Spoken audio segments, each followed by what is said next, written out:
Hello everyone, this is Nitin. I am from Velur Institute of Technology. In this session, we are going to talk about Sangam period architecture about Meenakshi Temple. The Sangam age was period of history of ancient Tamil Nadu and Kerala and parts of Sri Lanka, spanning from 6th century BCE to 3rd century CE. According to Tamil legends, there were the three Sangam periods, namely 8th Sangam, Middle Sangam, and Last Sangam period. Here in this period, we are going to talk about Meenakshi Temple.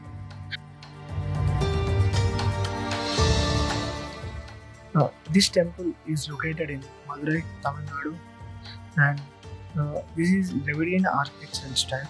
This temple was built by Pandyan King Kulashekara over 800 years ago.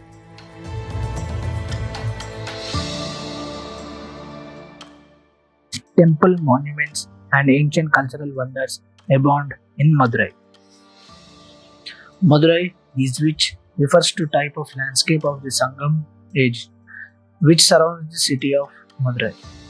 Meenakshi Amma temple is in the middle of the city with streets arranged around it in concentric squares spread over 14 acres. It is in one of the largest temples in South India.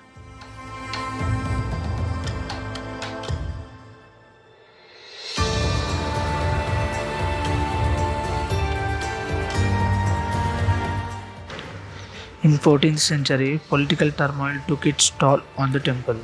Much of it was destroyed by the armies of Alauddin Khilji, Sultan of Delhi.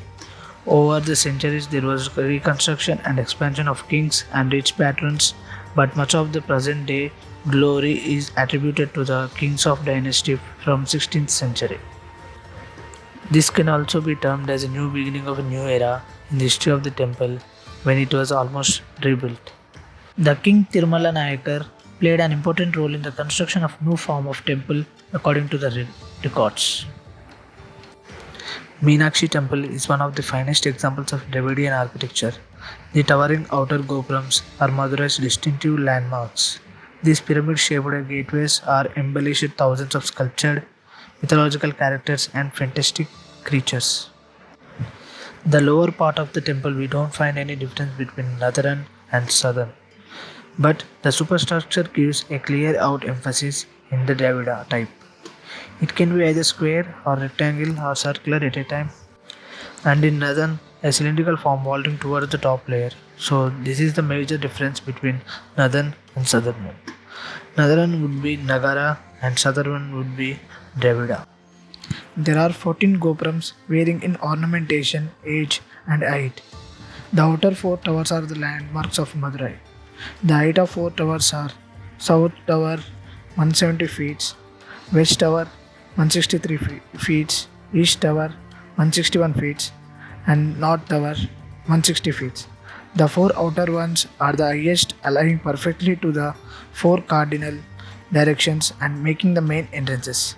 The South Gopuram is the tallest at 170 feet, and the temple has four main towering gates that looks identical to each other. Apart from the four gopurams, the temple also houses many other gopurams that serve as gateways to number of shrines. The temple has a total 14 towering gates. Each one of them is multi-story structure and displays thousands of mythological stories and several other sculptures. The major gopurams of the temple are Kadak Gopuram. The towering gateway leads to the main shrine that houses goddess Meenakshi. The gateway was built by the Tanpichi Nayakar during the mid 16th century. The Gopuram has 5 stories. Sundareshwara Shrine Gopuram. This is the oldest Gopuram of the temple and was built by Kulashekara Pandya. The Gopuram served as a gateway to Sundareshwara Shrine. Chitra Gopuram. Built by Maravaram Sundara Pandyan, the Gopuram depicts the religious and secular essence of Hinduism. Nadakattu Gopuram, also called as Idaikattu Gopuram, this is the gateway leads to Ganesha Shrine. The gateway is placed right hand between the two main shrines. Muttai Gopuram, this Gopuram has fewer stucco images which compared to the other gateways. Interestingly, Muttai Gopuram had no roof for nearly 3 centuries. Nayaka Gopuram. This Gopram was built by Vishwappa Nayakar around 1530. The Gopram is strongly similar to another gateway called Palai Gopram.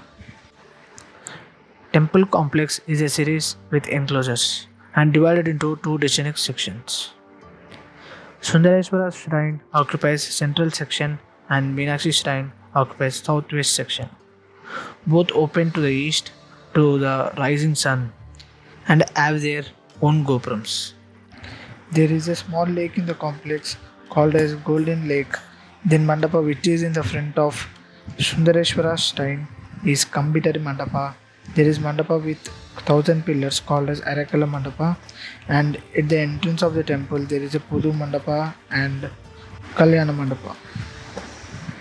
And architectural principles like cross-axis, hierarchy, colonnade, procession, hypostyle, and frontality, we can see it. We can see same principles in each shrine of the temple.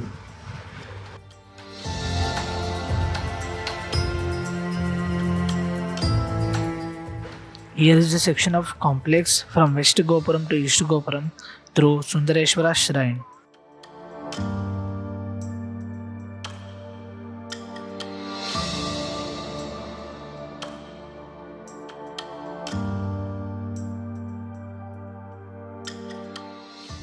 The temple complex has a sacred pond, richly decorated mandapams or halls. The thousands of carved pillars, corridors with painted ceilings.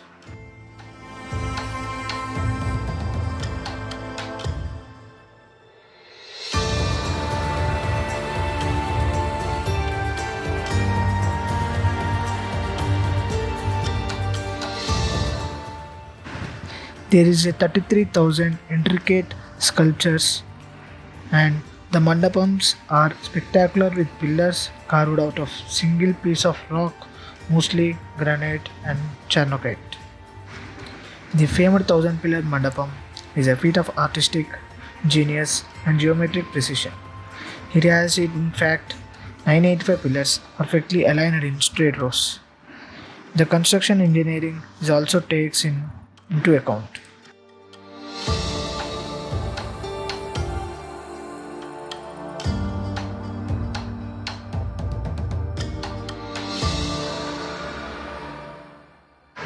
Lord Shiva as Nataraja dominates the enormous space.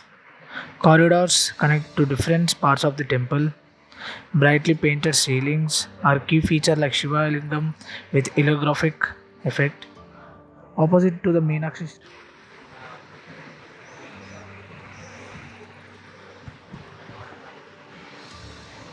Opposite to the Meenakshi shrine to the southeast is the temple's main water body. Close by the Sri Yantra symbolized feminine energy and prosperity.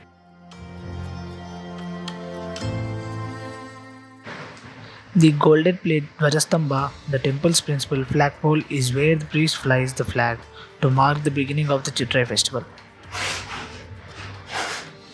Its 32 section represent vertebrae of the human spine.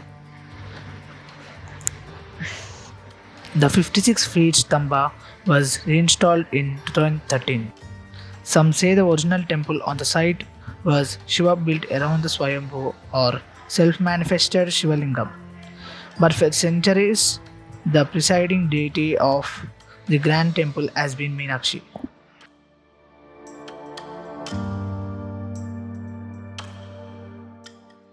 The visitors who enter the temple through Eastern Gateway first enter through the Ashtashakti Mandapam. Ashtashakti Mandapam was built by Tirumala Nayakar wives Rudrapati Ammayal and Tolimammai. Ashtashakti Mandapam is an impressive structure with hemispherical ceiling. It is 40-meter long and 5.5 meter wide. There are bas reliefs all over the place on the ceiling of the Ashtashakti Mandapam. One finds the description Meenakshi's birth, begin at the crossroads, and history and mythology. The Kalyana Mandapa, which uses when marriage ceremony of goddess Meenakshi and Lord Sundareshwara. The ceremony Kanyadana or giving away the bride to the groom performed by Lord Vishnu. The rare sculpture in the temple shows Vishnu and Sundareshwara brought together by Meenakshi bride and sister. Right behind us, we find the statue of Meenakshi Kalyanam. Lord Mahavishnu is giving away his sister Meenakshi in marriage to the Lord Sundareshwara. The brother is giving away the sister by doing Kanyadana. Meenakshi, which you see in the center, is modest bride. Today is a bit shy and she is looking down. And the left is the Lord Sundareshwara. He is looking straight ahead. Vishnu's appearance is significant. It brings together to Hinduism largest and once rival sects.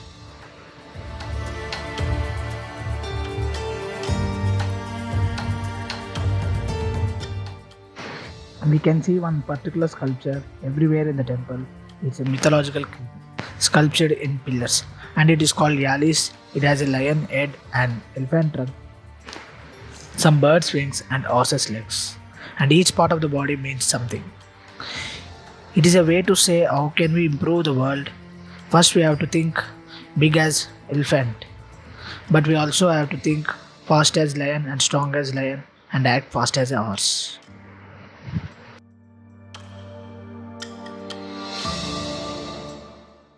Every sculpture, carving, and painting has been as a symbolism. They are inspired by the Hindu epics mythology, local lore, even people, their life and times. The craftsmanship is incredible. Right in front, you will find toenails of the statue. You can feel it actually, and we feel that this could not be have been achieved by normal human hands. The golden lotus pond is another highlight. The sacred pool represents the seven seas. There is much folklore around it. According to the records, it was renovated in 16th century during the Nanak day. The people have to around the tank to enter the main shrine, and this pond is situated inside the temple to collect the rainwater from the terrace. Madurai is the hub of the arts. Madurai Meenakshi Sundareshwara temple is a symbol of the beauty of art and architecture. The symbol stands for immortal world of art and architecture.